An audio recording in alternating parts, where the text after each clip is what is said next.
Hey, everybody, and welcome to the HERstory Collaborative. My name is Jen Buck, and I'm your host here in the collab.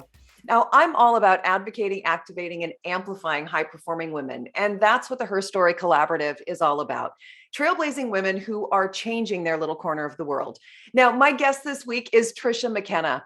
Tricia is the creator of A Grounded Heart Movement, which is a daily spiritual practice that has transformed her in regard to her early childhood health problems, family trauma, and addictions. She is passionate about sharing the tools and resources that helped her heal so that others can learn from her journey. She's also a Kundalini Yoga Teacher and a mentor to people looking to make positive changes in their life. She started her career as an Arizona real estate broker and is committed to volunteering and mentoring teen moms. And she has recently become a best-selling published author with a book called Lineage Speaks, which just actually came out at the end of January. So can't wait to talk about that. Tricia is currently residing in Gilbert, Arizona with her husband, Paul, and her dog, Rhea, which actually I found out Rhea is in the room, if I'm correct. Yes. Welcome to the collab, Tricia and Rhea. Thank you. Thank you. So grateful to be here. Thank you for this opportunity to just talk more and share a little bit more about the principles and the tools that have helped me through my journey. That's awesome. I love it. You know, I'm always so excited to speak with women who are helping women at this age sort of fix some of the chinks in the armor that happened to us when we were younger. You know, I always say that you really can't get out of, that period of time without some dents in your armor. And I know that for you, this has really been a part of your healing journey, right? Yes, absolutely. Yeah. So tell me a little bit about this. I'm really curious what the grounded heart movement really is, because I'm fascinated knowing that so many of us could use what you're doing. Can you tell us about it? Yeah. So it's a heart grounded was a creation that organically came when I started to work on learning to love and accept myself. And part of learning to love and accept myself was getting back to some of the things I liked to do when I was a child, singing, doing arts and things like that. And so there's a painting actually behind me that I did in a painting session with my family on a Sunday afternoon. And I shared the painting in a women's group, and they're like, oh, that looks like a cover of a book. And so at that point in time, I named it Our Heart Grounded. And that's kind of what has just been my focus going forward, is just every day connecting to that spirit in me to help me be a heart grounded, no matter what's going on around me in the world or in my family or in life in general. Just my purpose every day is to find that sense of peace and serenity in me, and allowing myself to be that for those that I have the experience of greeting on a daily basis. I love it. And I'm sorry for mispronouncing It's the name okay. of that. My apologies. It's okay. I'll make It sure happens in a the show lot. notes. Yeah, and I'll make sure in the show notes that it's all perfect, so that Okay. we don't confuse people when they're following through on finding you. So, what were you like as a little girl? I was very curious. I remember always asking questions. And I also remember when people would tell me the answer, I'd say, Really? yes. So So I even was as a always young person, I questioning this. love it. I was always questioning, like, that doesn't seem right. I don't know. I was very curious. And I always just, I'm a Libra too. So I'm very like, I can see both sides of all different perspectives. And it's definitely served me well, because I'm able to hold space for a lot of people that don't have the same beliefs and perspectives of me. And I still see them as a person of value. Yeah. So it sounds to me like you were always sort of this way, even when you were younger, trying to find truth and trying to find, more to the story. And so when you think about what you've done in your life and who you've ended up being, right, as an adult, does it make sense to you as you look at sort of the pieces of where you started and where you are? Oh, yes. I'm always doing things different. Yeah. Yeah. Yes. So tell me about what you do with clients. When you're talking about Kundalini yoga and you're talking about, working with people to help them get to a space of balance and sort of transcendence. What does that look like when you're working with people? So most of my work is done on a one-on-one basis. The mentorship came to me through my real estate career. My team, we were growing and we needed leaders and people that have had built a successful business to show others how they can do the same. So my mentorship started in that realm. And then I've implemented some of my own personal spiritual practices with the people that I mentor because a lot of the limiting beliefs they carry are just things that from past experiences. So helping them overcome those past experiences, helping them become a heart grounded themselves, like helping them decide what to choose their future destiny. Like our past doesn't have to define us if we don't let it. So I use the principles of my spiritual practice to also help my clients who are hesitant to move forward in the process and other agents that are trying to build their business as well.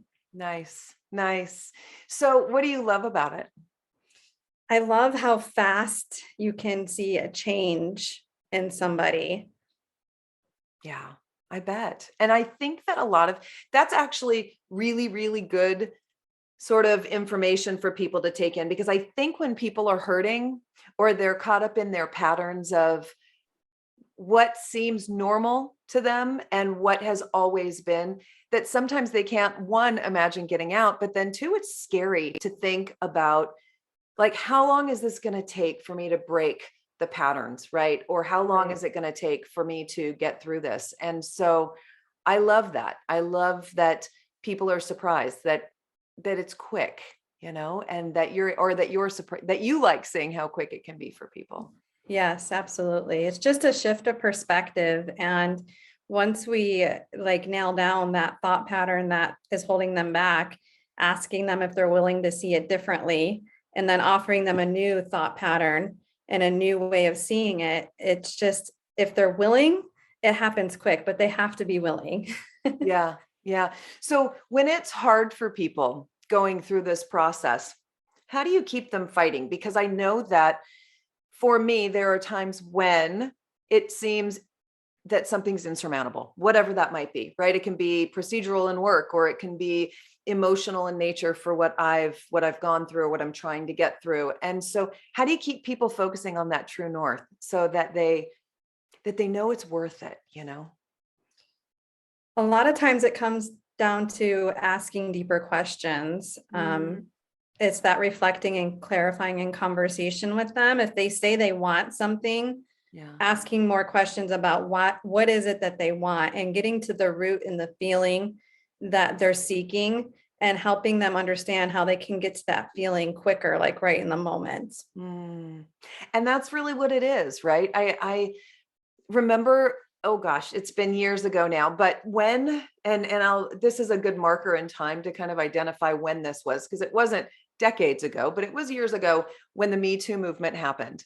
And there were all sorts of things that came up for me that had been put in a box and never, frankly, to be looked at again, to be spoken about again. But with what was happening in this country at the time, both politically and socially, it bubbled out of me. And it was so misplaced because I was feeling the effects of a 4, 5, 6, 7, 8-year-old little girl who had hidden a lot of this stuff. Right. And so I started having these really, really, really out of place and out of, gosh, I don't even know how to even say this the right way, out of proportion responses to things, because it was so deep in there. Right. And so I started going through EMDR and therapy, I should say, make sure that people know what I'm talking about, EMDR therapy. So I had both talk therapy and the EMDR together. And where I'm going with this is that the most important thing for me to identify in that EMDR, after we'd gone through the journey of the talk therapy, which was rough, I first had to identify where was my safest place when I was 4, 5, 6, 7, 8 years old. And it was in a tree. And there was a tree in the front of our house. And when I was mad at a friend, when I was mad at my parents, when I was mad at my brother, whatever it was, or I just needed quiet time, because as much as I'm an absolute extrovert, of course I still have to recharge somewhere. Right. And so there still is some of that. And my heart's broken for whatever reason, be it small or large. I need that space like anyone else. And so I'd jump into my tree and I would climb as high as I can. And I would sit in the tree healing the cracks. That's what I was doing. As a little Yeah. girl, I was healing the cracks. I'd take a little piece of, if I saw a little crack in the tree, I'd take a piece of the leaf and I'd roll it up and I'd shove it in the crack, thinking I was healing something. Right. And there's a lot there when you think about a little kid doing that. Like there was a lot of stuff going on. But the point of me saying this is that the therapist let me know that that represents soul safety to me. Like Yes. really deep, insulated safety. And I was never unsafe with my parents, and I was never unsafe, in my home. And I want to make sure I'm really clear on that. It was still, though, the place I ran when I was mad at anything. And so I go back to that when I find myself getting stressed out, when I find myself getting, angry or overwhelmed, I will stop myself and force myself to close my eyes and go in the tree and just think about what I would feel up there. And I kind of get the feeling that that's maybe something that is relatable to what you're doing as well. It is. And just bringing them to the present moment, because in that present moment when we're exchanging that dialogue, everything is okay. And so and from that safe present moment place, they've already chosen to show up for themselves. So they're there. So reward themselves and thank themselves for taking that step, that courageous step to show up for themselves and to address what needs to be addressed. And so breath work, mantra, yoga, those are all things to help them connect to their present moment and to themselves. Yeah, I love that. I think we all need to be much more aware and conscious of how important that mind, body, spirit connection and balance is. And as much as I'm not going to say that I think the pandemic has been good, and I don't want to minimize the death and the devastation that's happened on multiple levels, I do think that sitting with ourselves has definitely impacted the way that people are now choosing to live in their lives. There's not as much noise to ignore the stuff that matters on the deep, deep level. Would you agree? Absolutely. And the chase to be outdoors and nature, I mean, nature is so healing to the soul. One of my practices is getting up, doing my yoga meditation and taking my dog for a walk as the sun is rising. And the biochemical response on your brain just by watching the sun come up is night and day. It can change a depressive state like almost immediately. Yeah. So utilizing nature is a really important piece of the puzzle too. Yeah. Oh, I love that. Yes. My family was always big on, I grew up in Southern California and we looked west, the backyard looked west. And so my parents would literally scream, kids, kids, kids. And we would run down and we would all put our arms around each other's waists and we would watch the sunset together.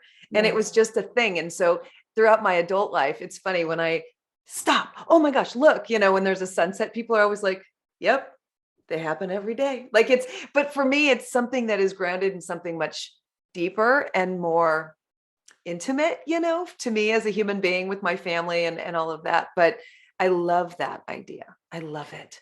So I want to talk about your book because I am super, super interested in how we are sort of, oh gosh, let me say this the right way, sort of moving through the world with our ancestors, right? That lineage and that imprinting is so strong. And I love that your book, Lineage Speaks, is something that number one, just came out. Number two, hit the bestseller list in like 4 countries and 4 different lists. And I mean, it's speaking to people. So tell us about the book, because I'm really, really fascinated about what this is going to be about. Yes, it was a beautiful collaboration. It was myself and 16 other women. We came together. We met once a week, and over those weeks, we kind of just put out our thoughts and actions into words. And each one of us has a story of triumph and overcoming. And just really, we said carrying the torch, right? So all of us saw something that needed to be changed to help us and the future generations that come behind us. And we did the work and we implemented those changes. And a victory story. Each and every single story is a victory story. And it's just very beautiful and authentically put together. It was very healing for all of us involved in the process. And our desire was just to help. If one person, one woman, one young girl picks up this book and it makes a difference and it says, yes, I feel this calling in me too, and it inspires one person to be that change in their family, then it's done its job. Oh my gosh, I love that. So you were all going through the journey Yes. sort of together collectively. Oh, that's beautiful. Yeah. Wow. It was great. And we still, like, we have a community, like we all support each other. Each of us have our own business. And so we're all supporting each other's business. Some of the authors are in other countries too, which is really cool. Yeah. So it was a worldwide collaboration. Yeah. What did you learn the most about yourself during that process? How strong I am. I love it. Yeah. I absolutely love that. What do you hope that as we are raising that next generation of girls and we are opening up the doors, right, that we've had to fight to get through for them, what would you hope is different about the way they navigate these early years of their life going into womanhood? What would you hope that they do differently than maybe what our generation did? I think as women, it's so important we trust our bodies. Our bodies are a beautiful tool. And if we listen to them and we connect with our bodies, it can really be our tool and our guidance system on living a prosperous, whole, healthy, and complete life. I think when we're disconnected from our bodies as women, that's when the disease and sickness and mental health can creep in. I always say this, like I have sons, so I didn't have a daughter, but I talk to my sons about like a woman is really unique because a woman can have no experience in bearing a child into this world and they just figure out how to take care of the baby automatically, and their body just gets to work to provide for the baby through the breast milk and everything. Yeah. And it's just really a miracle what our bodies can do as women, and we bring life into this world. It's such a powerful thing. And to instead of like castrating that, honor it and look at it as a beautiful gift. Yeah, I am of the belief. And so full disclosure, we know each other because we both live in Arizona and we're both very connected to the social and legislative space in this city. So we're both really committed to making this a really great community for everybody. And so one of the things that we have in common is that we're both part of a women's group. And I am of the belief that all of the instability, all of the ills in the world, the things that are not working, the disruptive nature of countries, what's going on with potential wars that right now are stewing. I mean, all of this, I believe that women will absolutely fix everything when we get the majority of women into spaces of power. And part of that does mean that women have to trust themselves and know that they are fully provided for, right? Just because of the natural empathic and empathetic nature of women and the really strong emotional intelligence that they hold. Like those are innate in females. Yes. But we also need to have the men who, like you said, talking to your son, we need to have the men trust that we are ready to step into those places of power and be really handed the mantle, right? And given the chance to make those changes happen. We've seen countries like New Zealand, for instance, who've done better throughout COVID than any other country. And they've got all women who are all millennials who are leading that country right now. And I just think that what you said was profound. And I just can't agree more. I think women are going to fix everything in the next several years. Absolutely. One of my teachers is known for saying it's going to be women that prevent the next world war. Oh my, that just got me in the feels. Yes, absolutely. I could not agree more. Beautiful. Mm. So I would like to transition into the speed round questions if you're cool with that. These are Absolutely. awesome. 10 questions that I'm just going to throw at you, and whatever comes up, we'll just sort of drop them into the conversation. It helps people listening get a better idea of who you are. So it's not so, focused on your work, but we get to get I think, a broader view of you. And so I'll throw them at you. You just tell me what comes to you, and we'll work our way through these 10. Good? All right. Sounds fun. Okay, cool. So who is your favorite woman in history? If you had like an hour with a woman in history on a park bench or whatever that looks like, who would that woman be for you? I'd want to have a conversation with Mother Mary. Oh, that's a good one. And no one said that. That's Mhm. such a good question, or a good answer, I should say. Excellent. Love it. Love it. What's your favorite destination or place, on the globe that you've ever visited? Punta Cana because of all the coconut trees. Nice. Oh my gosh. And I am a coconut addict. Yeah. So I would probably love that. I every day I drink these huge coconut waters. Like, it's my version of water is coconut water all day long, every day. And so, oh gosh, I'd probably love that then. You Awesome. get it from Trader Joe's. I don't. I actually get it from Costco. Is there a good one at Trader Joe's? Mhm. Really? Mhm. Oh, that's good to Mhm. know. Okay. Yeah, I think it's just like the traditional one, like the Mhm. Coco Vita.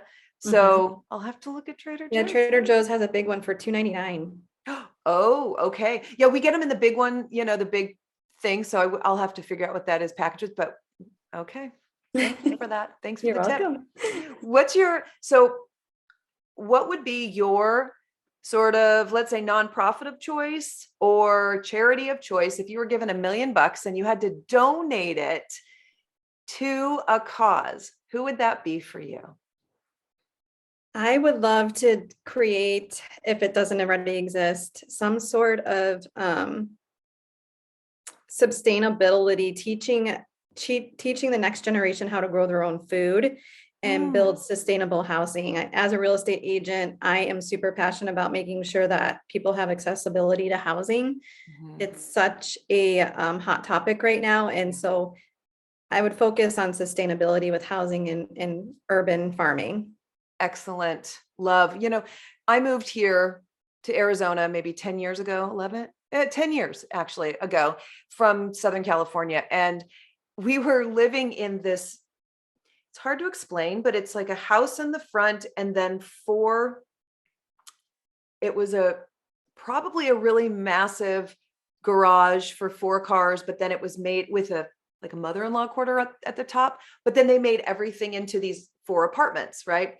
And Mhm. so the people in the front house and the 4 people that were in the apartments in the back, we were all really close because we shared this common space together. And we were going to do a community garden. And do you know, 10 years ago, we were told that it was against the city planning code to have a community garden. And here it was in our property, off the street, totally separate. And we were told that if we did it, it would actually be finable and we would have to take it out if it was found out about. And I remember just thinking, Hmm. what is going on here? I mean, this at the time was 2010. Like, how is this possible? So I'm with you. I love seeing all of these rooftops, being converted and major community gardens happening. And all of these sustainability projects with housing, using all of the different, you would know more about it than me, but like the train cars, things that have been maybe put out Mhm. as non-usable being repurposed. So cool. Yes, those are people's two biggest insecurities. So if we could address those, we'd have a thriving nation, in my opinion. Yeah. Food and housing are the two people, yeah, it's a human need. Yep. Totally agree. Totally agree. Absolutely. The basic Mhm. human need. Yeah. Number one. So if you have a favorite book or a favorite podcast, what would it be? So you don't have to give me both, just one or the Mhm. other. What's your favorite? So my favorite book, I keep coming back to it because it just was so mind-blowing, was Outwitting the Devil by Napoleon Hill. Oh, okay. I'll have to look that up. I don't think I've ever, I mean, of course I know who Napoleon Hill is, but I never read that. I'll have to look into that. Thanks for the Yeah, tip. it's really I good. always keep this list of the books, podcasts, as well as the music from this interview, because I'm always getting these great suggestions. Yeah. So what's a quirky or wacky fact about you that people may not know? I stick my tongue out when I'm concentrating on something. You're one of those. Yes. My brother does the same. So funny. Yes. And it's uncontrollable. It doesn't matter what you do. It just slips out the minute you get into the zone, right? Mm-hmm. Yep. Nice. Nice. If you could have a superpower, anything at all, what would it be? I'd want to fly so I can travel more. Yep. That's the number one answer. And I am curious if this is because of the pandemic that we're all like, get me out of here, or if it's really just the number one that people, I need to look that up to see. Mhm. But it's easily, I would say 8 out of 10 answers, flying. Fun. Yep. What's your most treasured item? If it actually had to be a thing, so it can't be a living, breathing thing, right? It would Mhm. have to be a thing. What would that be for you? I'd have to say my books. Mm, love that. Great answer. Mhm. So, knowing that you're a best-selling author, knowing that you've got an entire sort of modality that you have created, let's go fast forward in your life, and you're now at the Brene Brown stage in life, Mhm. and you have 50,000 people coming to this arena to see you, and you're now walking, strutting on stage for all these people. What would your theme song be as you walk on stage?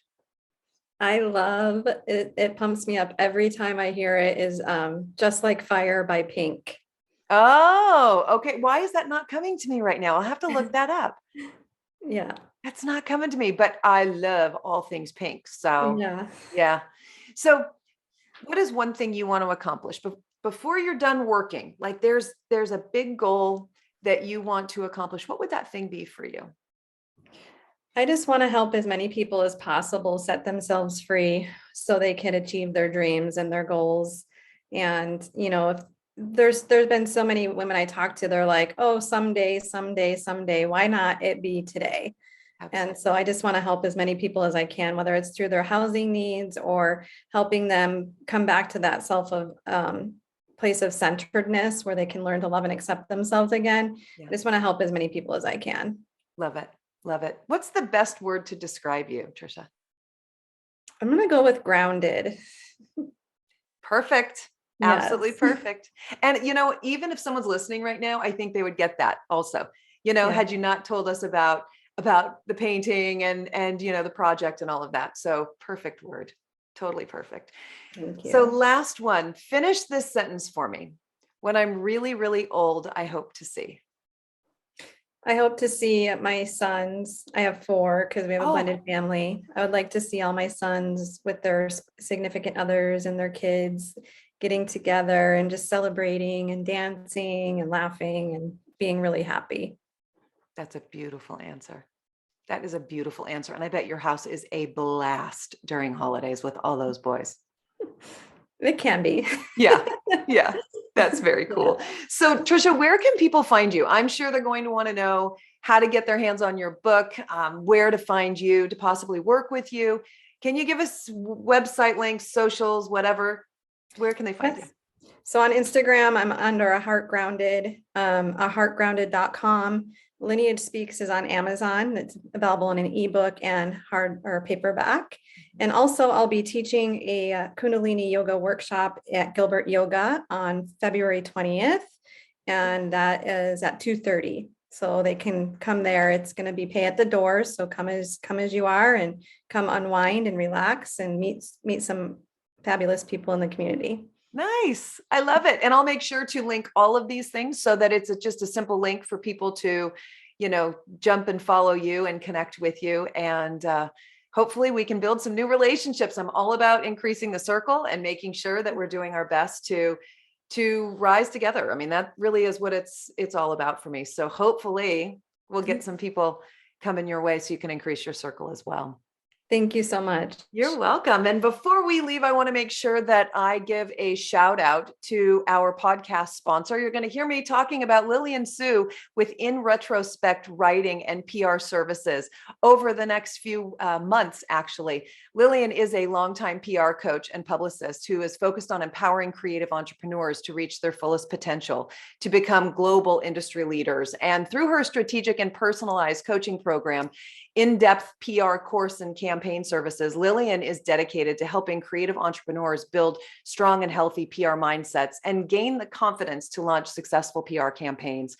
She believes that education is the key to empowerment and helping creative entrepreneurs achieve worldwide recognition and brand awareness. So if you would like to connect with In Retrospect Writing Services, you can go to inretrospectwritingservices.com.